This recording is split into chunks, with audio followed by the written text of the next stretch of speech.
Hi, I'm James Naylor Green, professor of Brazilian history and culture at Brown University and the national co-coordinator for the U.S. Network for Democracy in Brazil. This program is part of the Democracy Observatory and is supported by the Washington, Brazil office. This is Brazil Unfiltered.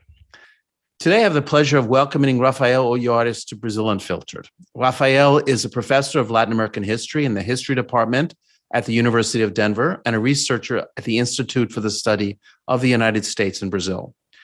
Among his published books are Transforming Brazil, A History of National Development in the Post-War Era, published by Routledge in 2014, and Culturas em Choque, a Globalização e os Desafios para a Convivência Multicultural, Cultures in Shock, Globalism, and the Challenges of Multicultural Coexistence.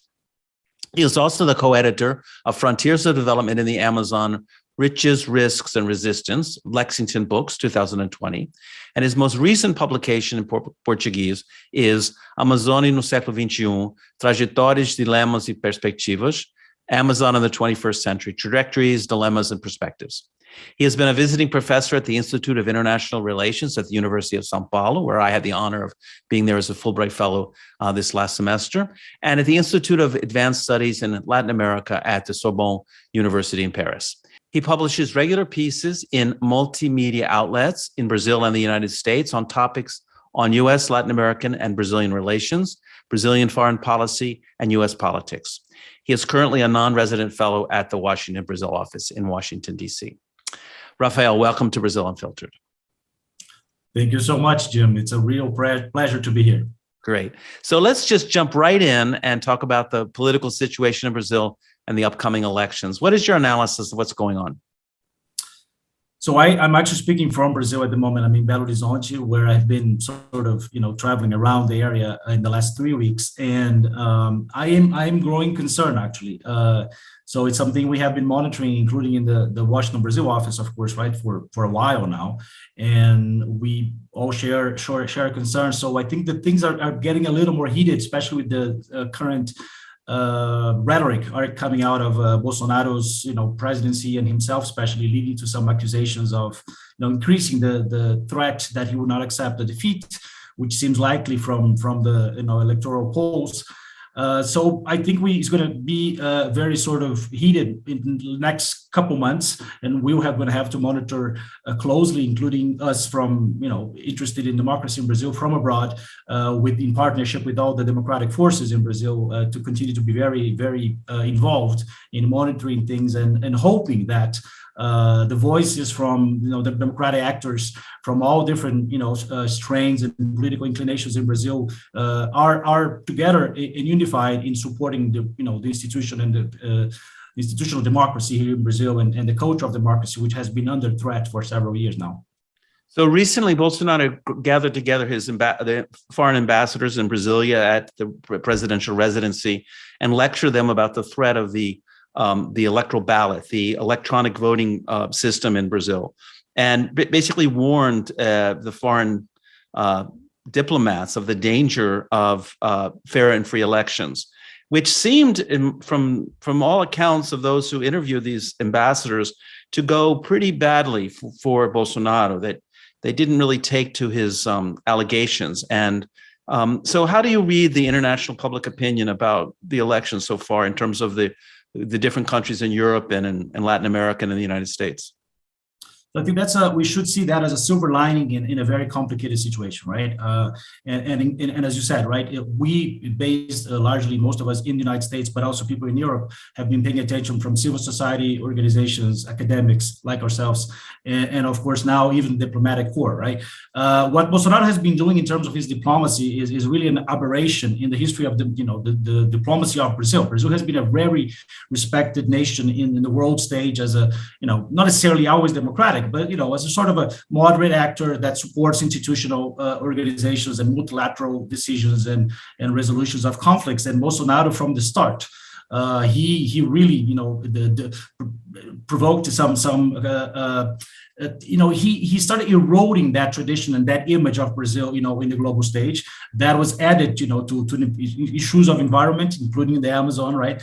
And of course, in terms of what he proclaimed, that he would be a force for the sort of a version of an international right-wing, extreme right-wing, current going on in the world. And this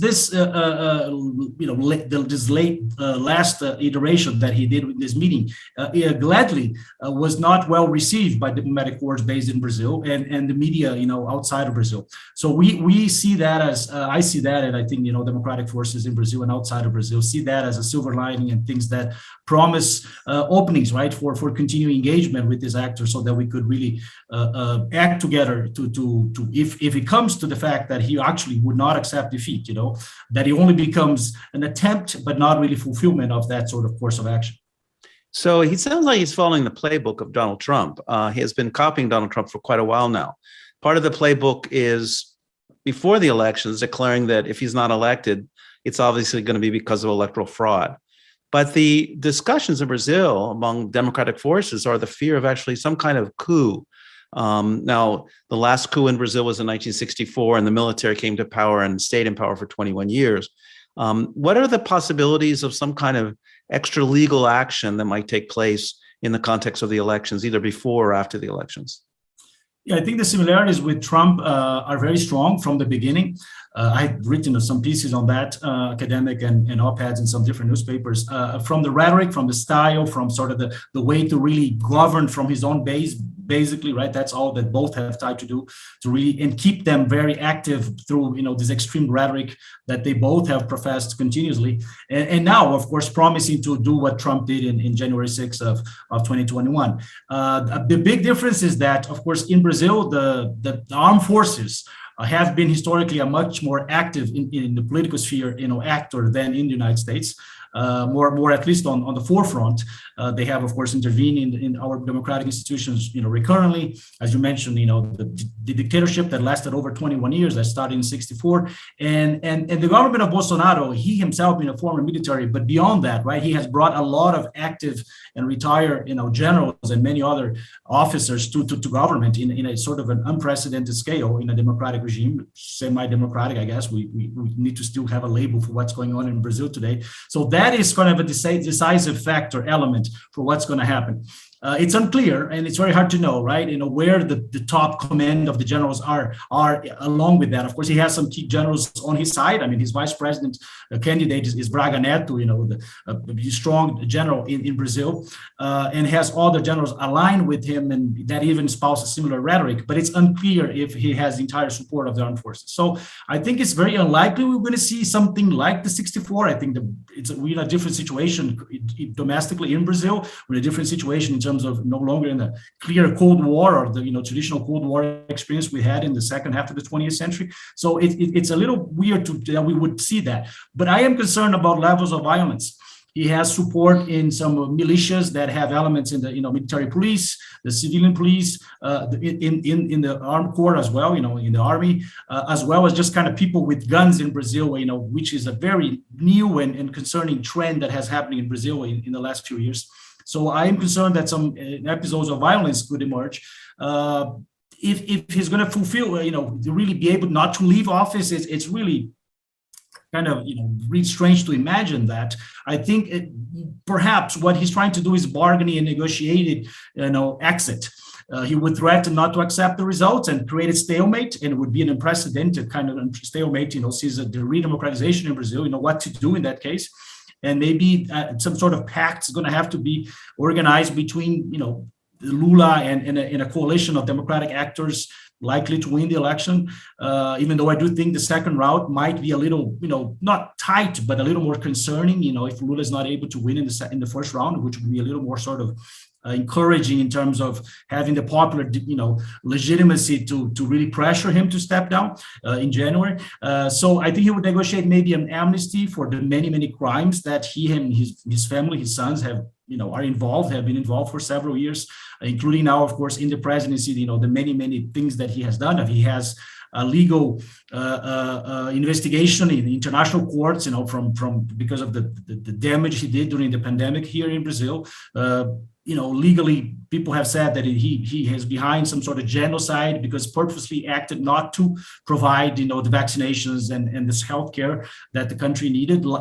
Gladly, the Brazilian democratic forces from civil society and state governors and judiciary and Congress acted more aligned with the science and to support, what needed to be done in the pandemic. But he himself and the Minister of Health, the General Pazuello, they all acted against what was needed to be done in Brazil, a little bit like Trump. But even worse than that, right? Because Trump, at least, the government somehow provided some funds to the creation of the vaccine in the United States. And here in Brazil, they actually refused to buy the vaccines. And when they did, the corruption, was involved in the acquisition of vaccines. So it's a very concerning situation. The echoes of the United States are very loud, and we're going to have to see, how we're going to do this. I think it depends on how the election goes in terms of the numbers that, we're going to get to the second round. And of course, the negotiations that largely are going to be taking place, in the back stage, between Lula and his supporters with even people in the military, and see who is going to be the liaison between those conversations is also something that's not very clear at the moment, to my understanding. So in the party convention, when he was nominated president in July, one of the things he did was to call on his base of support to mobilize on September 7th, which is, of course, Brazilian Independence Day, and it's actually marking the 200th anniversary of the independence from Portugal. Now, Bolsonaro in the past has had an ability to mobilize his forces in the streets and consolidate them in that way. Do you see anything of particular alarm about what might happen on September 7th? I think the Workers' Party and Lula and others have called there not to be counter demonstrations on the 7th of September to kind of ruin that holiday spirit, to organize something perhaps a few days afterward. But what do you see might happen in September on September 7th? First, I think it's important to remember or to highlight that it's really disheartening, right? That the 200th anniversary of independence of Brazil is being celebrated in this case, or the celebrations are mired in this kind of concern and situation, that instead of really bringing the country together to assess what it means to be 200 years independent in the formal sense from Portugal in 1822, not necessarily to celebrate, to assess what it means to be independent nation today, and to revisit what still is the legacy of slavery and colonization and needs to be addressed. And instead of doing those things, we are mired in a crisis of even if democratic institutions are going to be able to survive. So that is very, very disheartening. I wanted to highlight that at first. Secondly, I think, yes, let's remember last year he tried that. And didn't go the way he wanted. He got numbers, some people in Brasilia, but the crowds in Sao Paulo and elsewhere in the country, they didn't amass the numbers that were expected by Bolsonaro's family, the Bolsonaro government. So maybe the proximity, the being near to the election may bring more people to the streets. I was just noticing yesterday on the streets here in Belo Horizonte, there are more cars. I'm in a sort of an upper middle class neighborhood. I've seen many more cars with the stickers, Bolsonaro 2022.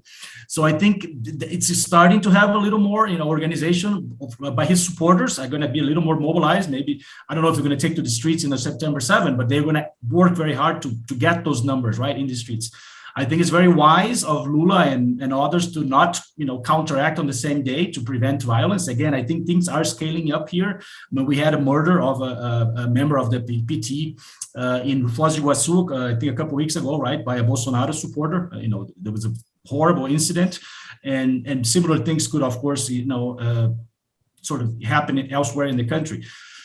Again, it's as I said, it's disheartening and it's concerning. But I think, Jim, you have been a leader, in the defense of democracy to all of us, as a figure that inspires all of us and helps us to see, that this is not the first time Brazil faces the threat to its democratic institutions and its society in general, and that mobilization and organization of democratic forces pays off in the end, even though if the path may be painful. So that's what we're doing here, and we need to continue, very, very active and monitoring and speaking out and mobilizing with actors in Brazil and outside of Brazil, to defend democracy in Brazil.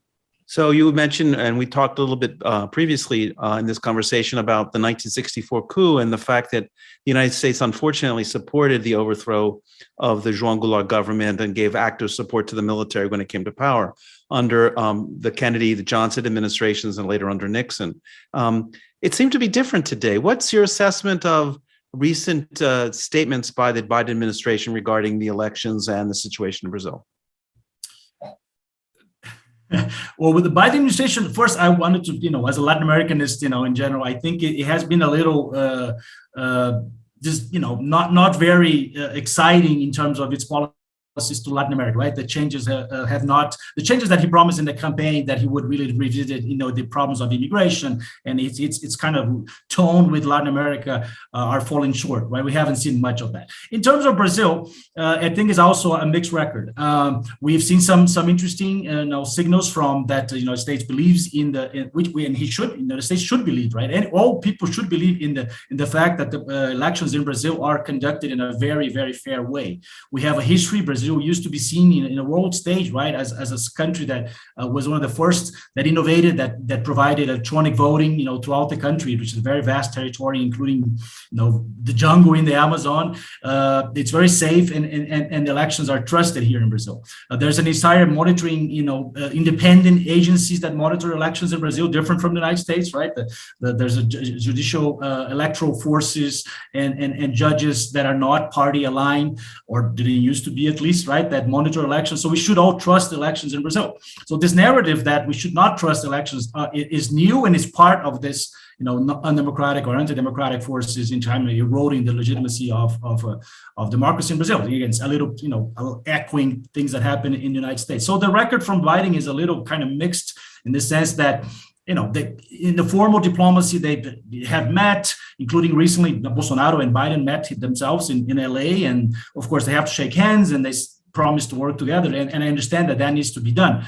But one would hope, right, that maybe they could signal a little more. It's a complicated issue, of course. And Bolsonaro has been, kind of very incompetent government, but he has been a little wise in kind of, at one point he uses kind of, the United States is a little more vocal, right? The United States government is a little more vocal. He uses that for his own purpose and to motivate his own base. So I understand it's a very kind of fine thread that has to be followed, but so, we're going to have to see what's going to happen in the coming weeks. I think there are interesting possibilities and channels for communication with the Biden administration, and including not just the executive branch, but also in Congress in the United States, to continue to do this. I mean, visits between Congress people to Brazil and now, Brazilian actors going to the United States. It's a very important conversation that needs to continue to happen all the way into the elections and in the aftermath of the election as well, because it's not just winning the election, it's actually being able to take office in January and to have a peaceful transition of power, right? That's what we're talking about. So let's jump into your book, your books, shall I say, about the Amazon. You've become an expert on that area of Brazil. Why don't you tell us a little bit about your most recent book that just came out in Portuguese? What's the argument? What's the content of the book? Okay. First, let me show the book itself, since I have it right here. I got it from the publisher in São Paulo this weekend. It's with Alameda and of course Amazonia no século XXI. So it's I'm very proud of this book for different reasons, right? One, it came out of an effort of a group of academics based in the United States, based in Brazil, based in Europe, that have met in different meetings, and we really were able to workshop conversations about kind of the history of the Amazon, but also the current context and perspectives for the future.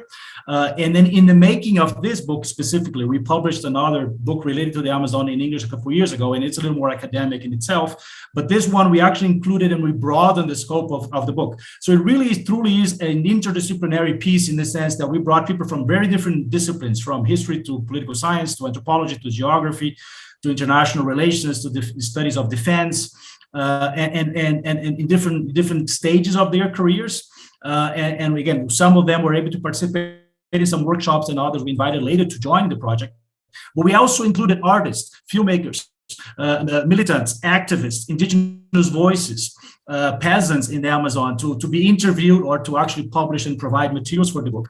And we try to organize this mosaic, right? The Amazon, to say something which, it's very simple to imagine, right? It's a universe in itself. It's an Amazonian challenge in a way to encompass, and we don't pretend to have encompassed every element of the Amazon, of course, but the book talks about mining, we talks about global governance, talks about treaties, about, protecting the Amazon, talks about, of course, indigenous groups groups historically and currently. So again, we are very proud in the sense that it provides the many different voices to think and consider, in a historical perspective, the situation of the Amazon, but also looking forward, what needs to be done for a better governance, to a better existence in and with the Amazon in terms of the Brazilian society, but also in its global relevance as well. So you and I both have the challenge of teaching Brazilian history, Latin American history in the United States to people who know very little or have knowledge that's based on a lot of stereotypes or misconceptions or vague conceptions of what the Amazon is. Why don't you explain to our listening audience a little bit more about what are the biggest problems that the Amazon is facing today, its context, the situation, and what do the different authors in this book pose a solution to the problems and the challenges? Again, the book has a lot of different things, and it's over 500 pages, right? But in the sense that I think we first come to try to think about it in the sense that how has the Amazon been conceived, right? And in that line, different chapters point out that one of the first challenges that we need to, and we should do better in terms of dealing with the Amazon, is understanding it better, right? The Amazon needs, first of all, to be understood that it has been part of the development of Brazil, right? I have different publications thinking about development in Brazil in a very broad sense, in a historical perspective. The Amazon has always been part of the history of development in Brazil. So the Amazon is not this isolated part of the territory, even though majority of the inhabitants and citizens of Brazil do not live in the Amazonian region. It has always been part of the conceptions of what the country is, has been part from the colonial incursions into, that ecosystem. And then as an independent nation, now celebrating 200 years, right? It has been always seen as this amazing abundance, right, and potential for development, but also maybe a challenge and a threat, how to deal with it. So a little bit of that is part of the book. And then, of course, we look more closely into the last 50 years. I myself have a chapter in that talks about agribusiness incursions in the Amazon, which is a recurrent, element, in a way, a threat, right? As something that has been really impacting the Amazon, which has accelerated. The pace of that has accelerated in the last years, the last decades. And so that's one element, right? So let's take a piece by piece, because there's a lot of information that I want people to learn. First, two questions, so that, again, for our listening audience that might not know everything. What is the landmass approximately of the Amazon? How can we think of that in comparison to other parts of the world? And what is the population compared to other parts of Brazil in general terms?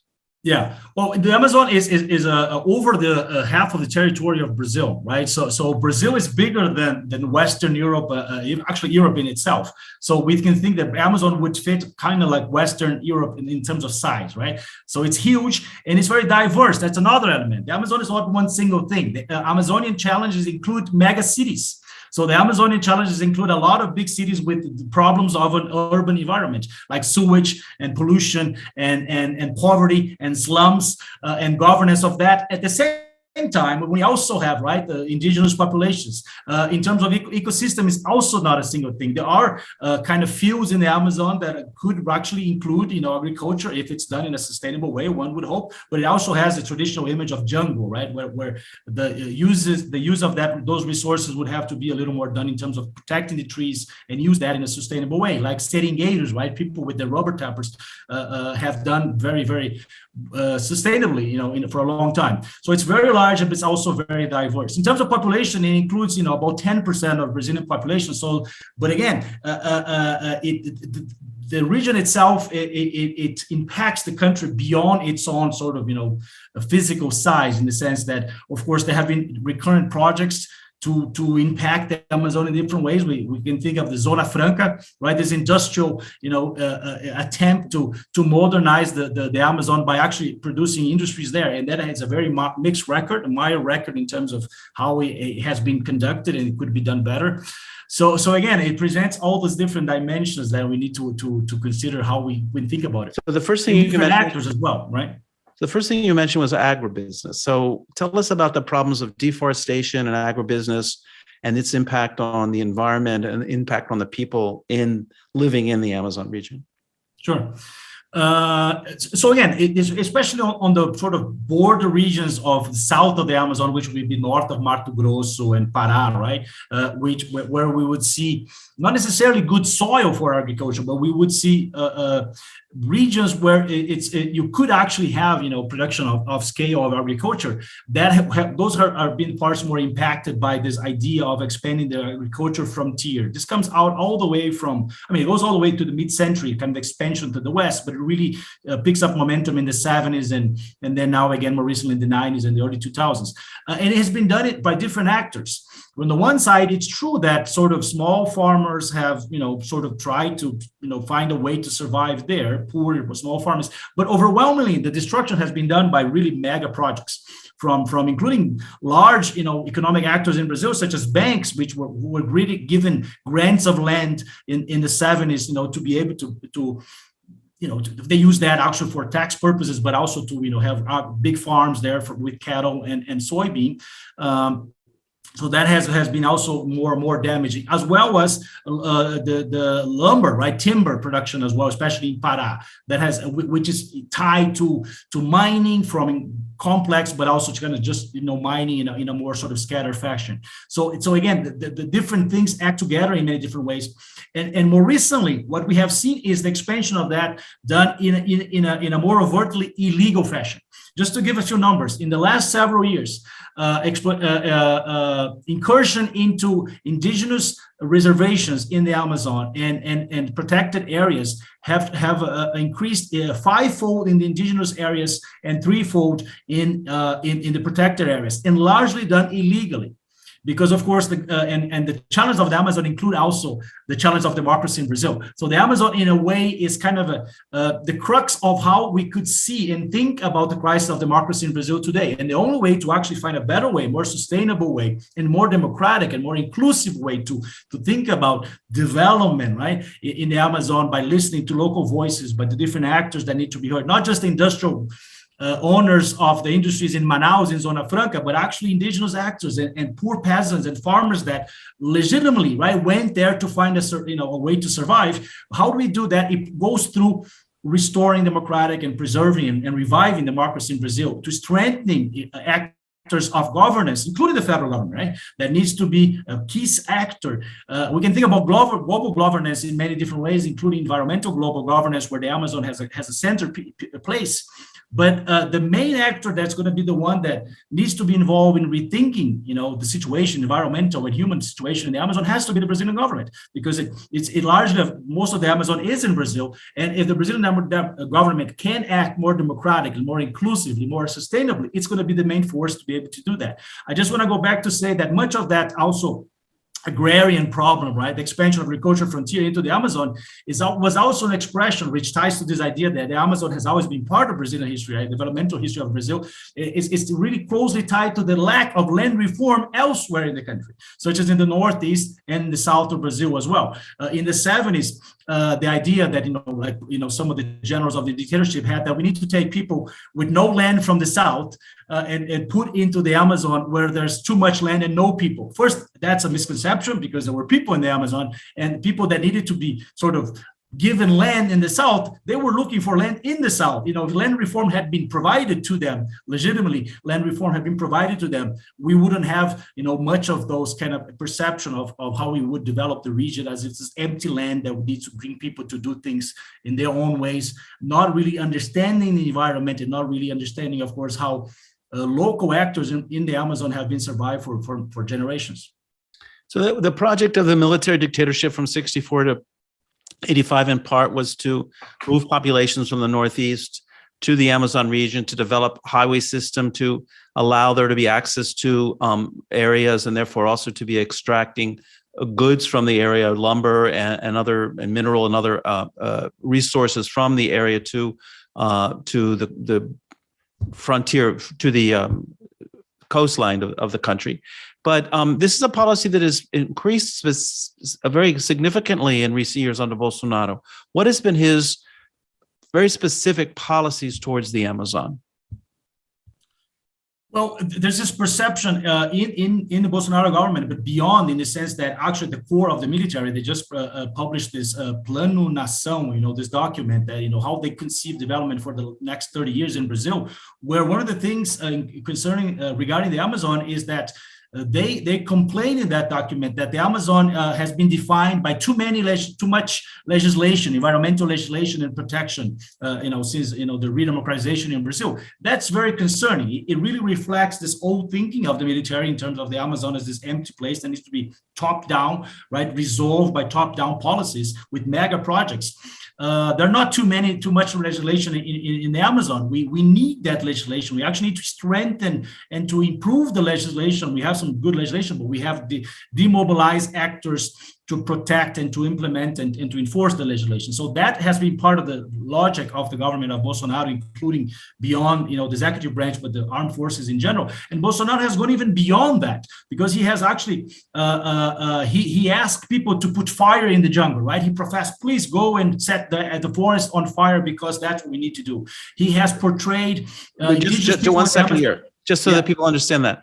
The idea of putting fire in the Amazon is to use a slash and burn tradition, which is long tradition, to cut down trees and then place the rest of the underbrush on fire in order to clear the land. So basically, you're saying he was encouraging people to go in and do the slash and burn in order to expand the cultivation of lands and deforest the woods in the Amazon region. So that was his policy, correct? Yes, overtly, right? And then there was this one thing, I think it was September 2021, if I'm not mistaken, that he said there's a day of fire, right? Where he gave a general statement, but then local mayors, especially in Pará, aligned with Bolsonaro, really went to the forest with people and it set the Amazon on fire. That's one of the times when smoke went all the way into São Paulo in the south of Brazil, right? So that's kind of one thing. Just kind of the exotic and really concerning element of the rhetoric of Bolsonaro. Also, he sort of weaken, right, the actors, Instituto Chico Mendes, IBAMA, right, that need to be there acting, like the Ministry of Environment in Brazil, actors, the environmental sort of police or guards that need to be there enforcing the legislation of protection. That's one thing. He also, as I was trying to say before, portrayed indigenous forces and portray activists, right, and conservation, environmentalists as the enemy. The enemy of Amazon, but also the enemy of Brazil, because of course they pose a threat, or they question, or they challenge this rhetoric and this perception of the region as a region that needs to be resolved, dealt with by top-down policies and aggressive deforestation and aggressive and not sustainable, economic projects. Because once there's a tradition, especially in the border regions with the Amazon, with the Cerrado in the center of Brazil, right? So sort of a savanna-like environment of fire, natural fire from lightning, from other things, and the ecosystem sort of has that and survives and deals with that. But it's a very different scale when you actually assertively go after, destroying, and that's part of how it weakens the soil, and in the long term, it's not really viable, with the exception of a few areas, right? Much of the environment of the Amazon is not really conducive to scale agriculture, which in itself, by the way, it's a problem. The idea of monoculture of one crop, soybean being the main one now, as a sustainable path for development in the Amazon. Especially now with environmental changes, what we have seen now in the north of Mato Grosso in the last couple harvests of soybean, with higher temperatures in the time of the growing of the plant, is decreasing yield. And so what's the perspective of that, even from the perspective of the agribusiness mega actors? So you mentioned also indigenous people who live in the Amazon region. There are about 1 million people of indigenous origin that are self-identified in Brazil at this moment, although many people come from backgrounds in which some of their ancestors were indigenous because of the patterns of colonization. And although there had been some reservations, areas blocked off and allowed to be occupied by indigenous people by the federal government already back in the 50s and 60s, the Constitution of 1988 in it made very clear the right of indigenous people to have protection of their own lands. And what's the situation of indigenous people in their struggle for having their lands or getting recognition for their lands to be considered theirs? Sure. First, we need to really, highlight the fact that the indigenous voices, indigenous peoples in the Amazon, and it's really in plural because we're talking about a diversity of many different groups and the richness, right, of that, the fact that we still have them in the Amazon. They have been one of the main forces for a long time, right?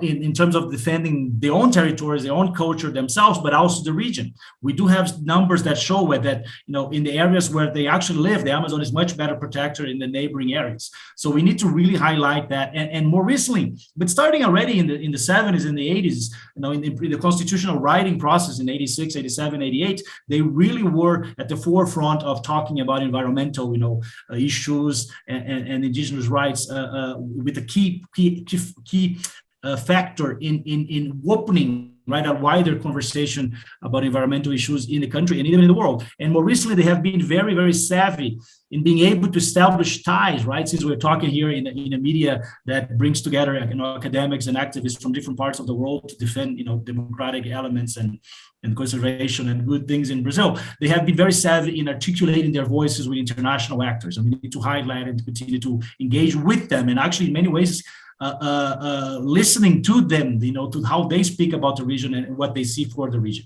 And we see that, my role in this book, in the project itself, we actually interviewed some indigenous voices in the book, and it really came to that, wanting to listen to how they see and to take the lead from them. So that is really important. One of the main things, besides the fact that being portrayed as the enemy, right, by Bolsonaro government, which is really concerning, and many of them being actually murdered, the increased number of indigenous groups being murdered in the Amazon recently.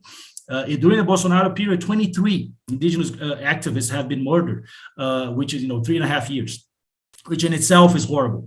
And so that's one thing. But one of the key threats they are faced today is this revision in the Supreme Court of their own rights to their lands, because in 88, thankfully, we're able to have a clause in the constitutions that, if indigenous groups, they can sort of somehow show that land has an ancestral, tie to their culture, to their existence, they would be given that land. Not all of that land has been given, but many reservations have been created since the new constitution came into place. So provided them the legal mechanism, right, to fight for their land.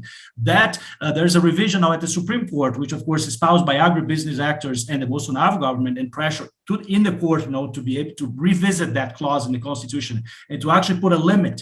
So if you could not really, by 88, the Constitution of 88, prove that your group were in that land, you have no right to the land.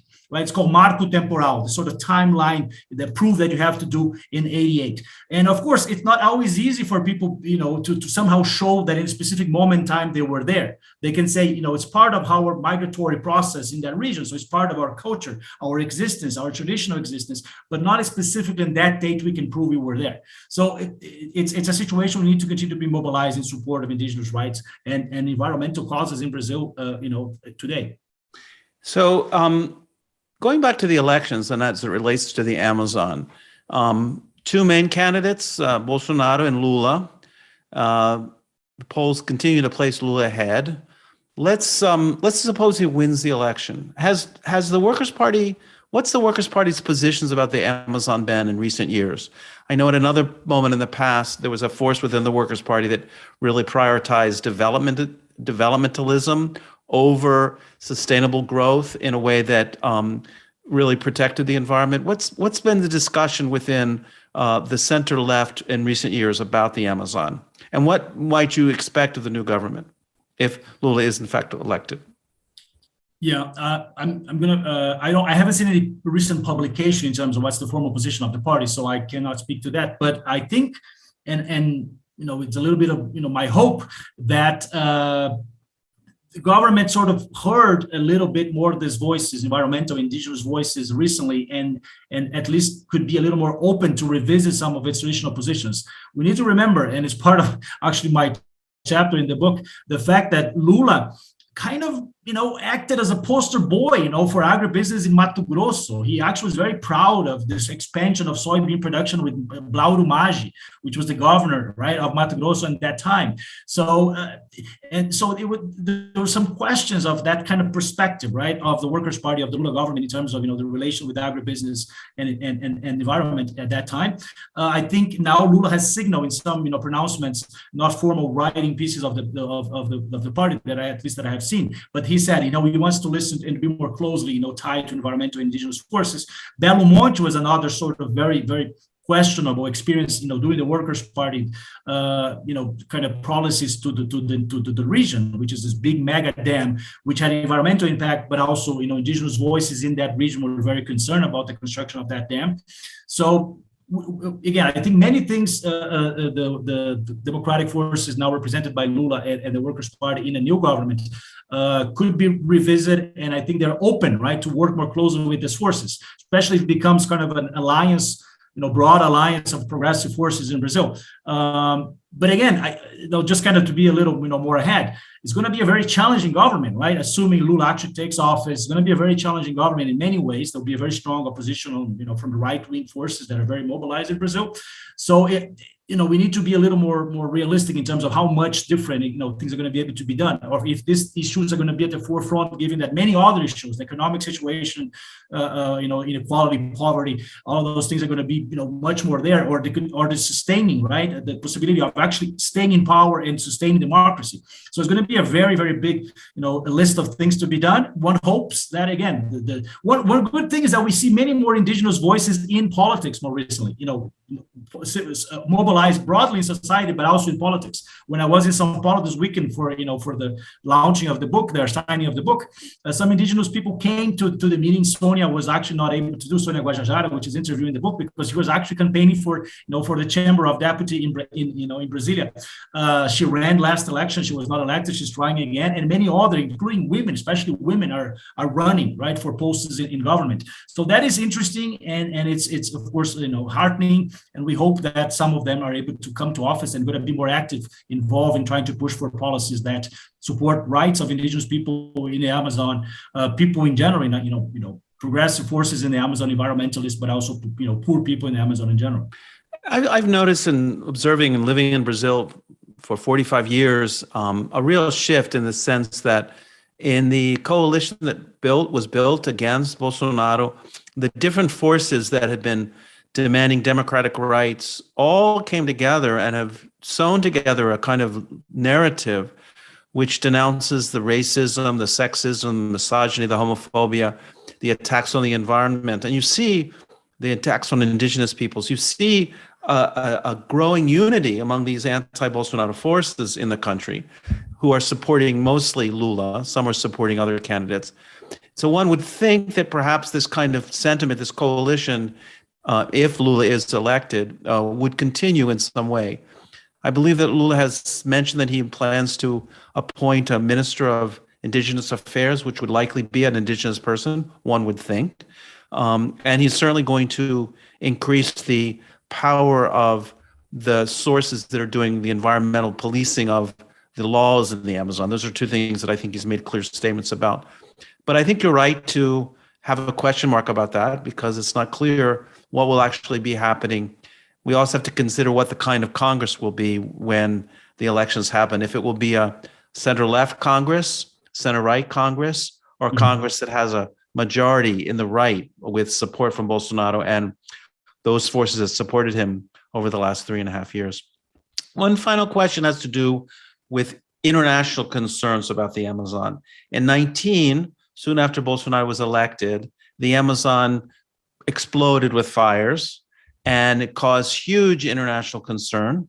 I think it provoked the decision by the Norwegian fund to withdraw its support to the Amazon because they did not think that the government was serious about doing things to defend the environment there.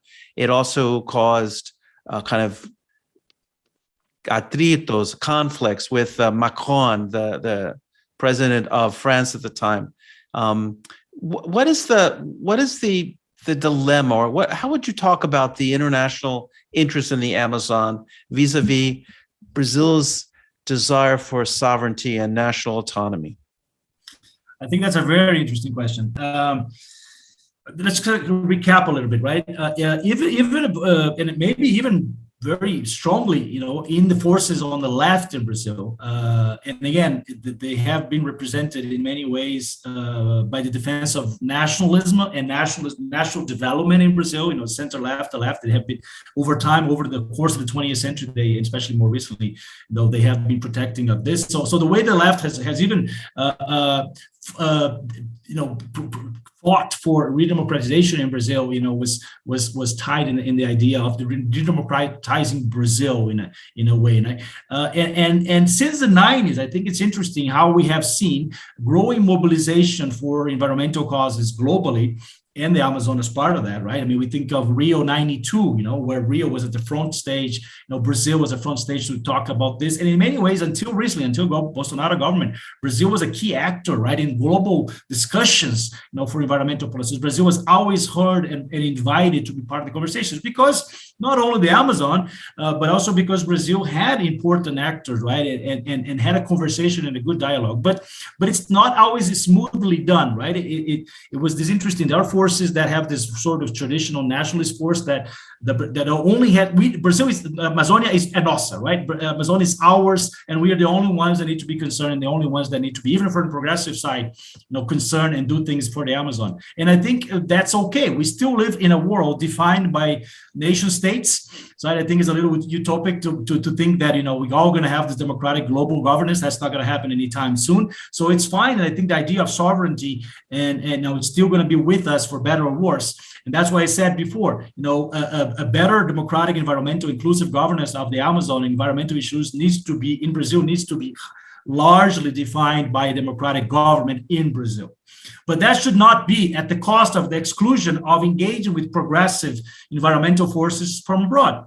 Why not, right? The issues of development, the issues of environment in the Amazon and in general, the global, climate change and so forth, are wider than Brazil and are bigger than the Amazon itself. The Amazon is central, and in that sense, Brazil is central, but it's much bigger and needs to be and can only be dealt better if we actually engage. So I think we need to think beyond national borders, national versus international, but actually think about, what kind of policies do we want from a progressive perspective, and which actors can we engage with? Not all actors from the outside are going to be good ones to engage with, but also neither are going to be the ones inside, right? We think about, the armed forces in Brazil and this perception that the Amazon has too many regulations, whereas actually it's the opposite. So how do we fight for progressive causes, environmental and social and racial and so forth, align with actors in Brazil and beyond?